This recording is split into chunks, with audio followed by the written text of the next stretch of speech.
Part 3। France में राजतंत्र का उन्मूलन और गणतंत्र की स्थापना। फ्रांस की स्थिति आने वाले वर्षों में भी तनावपूर्ण बनी रही। यद्यपि लुईस 16 ने संविधान पर हस्ताक्षर कर दिए थे, परंतु प्रशा के राजा से उसकी गुप्त वार्ता भी चल रही थी। फ्रांस की घटनाओं से अन्य पड़ोसी देशों के शासक भी चिंतित थे।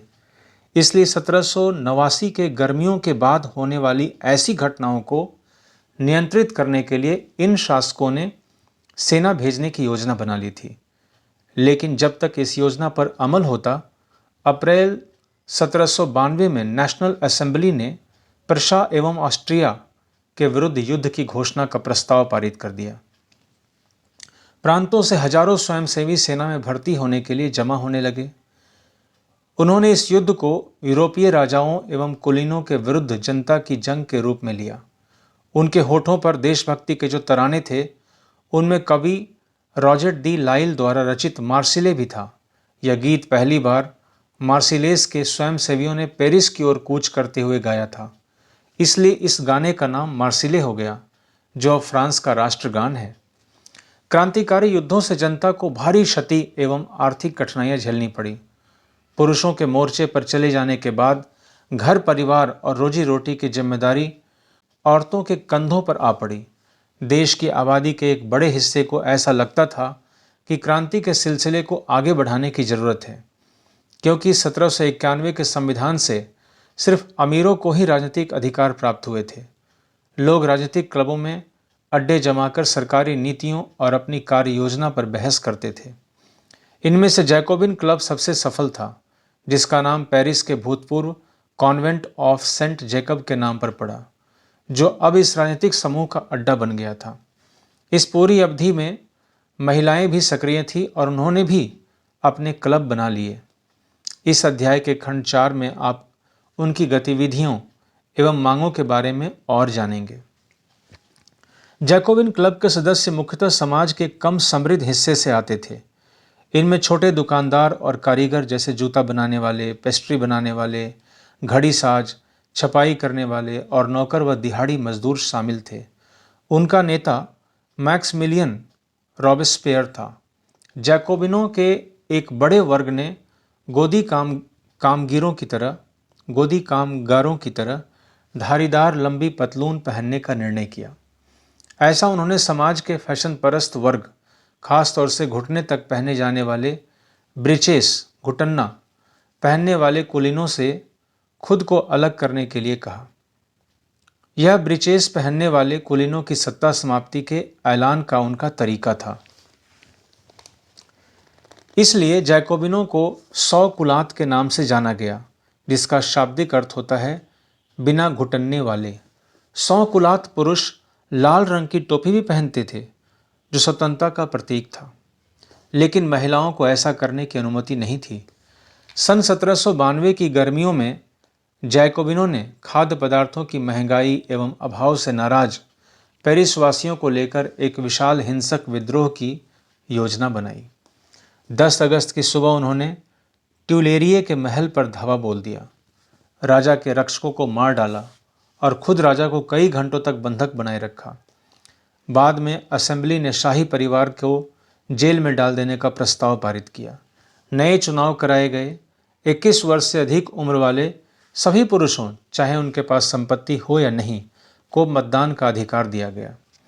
नवनिर्वाचित असेंबली को कन्वेंशन का नाम दिया गया।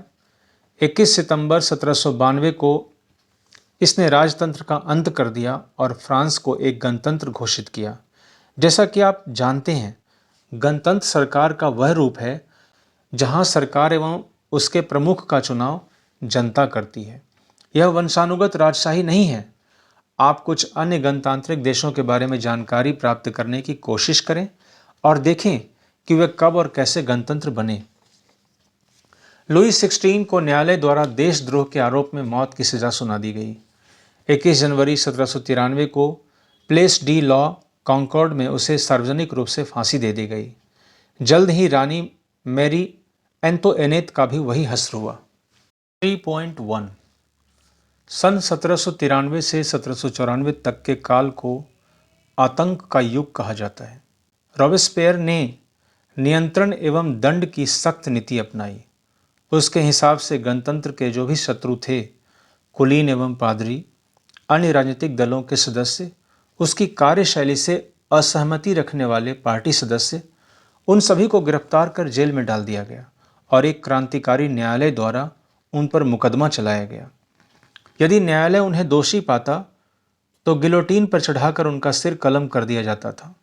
गिलोटीन दो खंभे के बीच लटकते आरे वाली मशीन था जिस पर रखकर अपराधी का सिर धड़ से अलग कर दिया जाता था।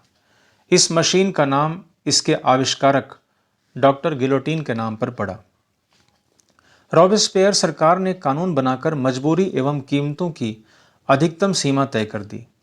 गोश्त एवं पाव रोटी की राशनिंग कर दी गई। किसानों को अपना अनाज शहरों में ले जाकर सरकार द्वारा तय कीमत पर बेचने के लिए बाध्य किया गया। अपेक्षाकृत महंगे सफ़ेद आटे के इस्तेमाल पर रोक लगा दी गई।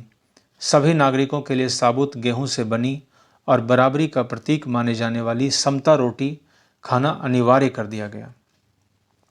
बोलचाल और संबोधन में भी बराबरी का आचार व्यवहार लागू करने की कोशिश की गई। परंपरागत मॉन्स्यूर महाशय एवं मदाम महोदया के स्थान पर अब सभी फ्रांसीसी पुरुषों एवं महिलाओं को सितोयेन एवं सितोयीन नाम से संबोधित किया जाने लगा। चर्चों को बंद कर दिया गया और उनके भवनों को बैरक या दफ्तर बना दिया गया। रॉबेस्पियर ने अपनी नीतियों को इतनी सख्ती से लागू किया कि इसके समर्थक भी त्राही त्राही करने लगे। अंततः जुलाई 1794 में न्यायालय द्वारा उसे दोषी ठहराया गया और गिरफ्तार करके अगले ही दिन उसे गिलोटीन पर चढ़ा दिया गया। स्रोत घ। स्वतंत्रता क्या है? दो परस्पर विरोधी विचार। क्रांतिकारी पत्रकार कैमिल डेसमॉलिन्स ने सन 1793 में यह लिखा। इसके कुछ ही दिनों बाद आतंक राज के दौरान उसे फांसी दे दी गई। कुछ लोगों का मानना है कि स्वतंत्रता एक शिशु के समान है जिसे परिपक्व होने तक अनुशासन की अवस्था से गुजरना आवश्यक है, पर सत्य कुछ और है। स्वतंत्रता सुख शांति है, विवेक है, समानता एवं न्याय है। यह अधिकारों का घोषणा पत्र है। आप शायद अपने सभी दुश्मनों का सिर काट देना चाहते हैं। क्या इससे बड़ी मूर्खता हो सकती है? क्या किसी एक व्यक्ति को उसके दसियों सगे संबंधियों को दुश्मन बनाए बिना फांसी के तख्ते तक लाना संभव है? 7 फरवरी 1794 को रॉबेस्पियर ने कन्वेंशन में भाषण दिया जो ल मॉनिटेर यूनिवर्सेल अखबार में छपा।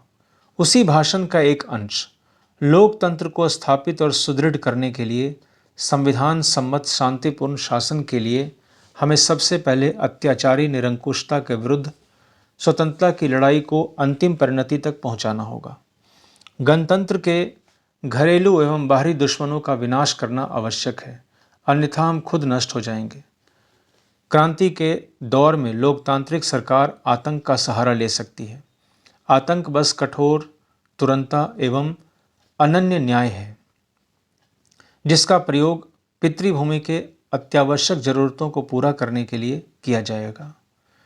आतंक के जरिए स्वतंत्रता के दुश्मनों पर अंकुश लगाना गणतंत्र के संस्थापक का अधिकार है। 3.2 जैकोबिन सरकार के पतन के बाद मध्य वर्ग के संपन्न तबके के पास सत्ता आ गई। नए संविधान के तहत संपत्तिहीन तबके को मताधिकार से वंचित कर दिया गया। इस संविधान में 2 चुनी गई विधान परिषदों का प्रावधान था। इन परिषदों ने 5 सदस्यों वाली एक कार्यपालिका डायरेक्टरी को नियुक्त किया। इस प्रावधान के जरिए जैकोबिनों के शासनकाल वाली एक व्यक्ति केंद्रित कार्यपालिका से बचने की कोशिश की गई, लेकिन डायरेक्टरों का झगड़ा अक्सर विधान परिषदों से होता और तब परिषद उन्हें बर्खास्त करने की चेष्टा करती। डायरेक्टरी की राजनीतिक अस्थिरता ने सैनिक तानाशाह नेपोलियन बोनापार्ट के उदय का मार्ग प्रशस्त कर दिया। सरकार के स्वरूप में इन सभी परिवर्तनों के दौरान स्वतंत्रता, विधि सम्मत समानता और बंधुत्व प्रेरक आदर्श बने रहे। इन मूल्यों ने आगामी सदी में न सिर्फ फ्रांस बल्कि बाकी यूरोप के राजनीतिक आंदोलनों को भी प्रेरित किया।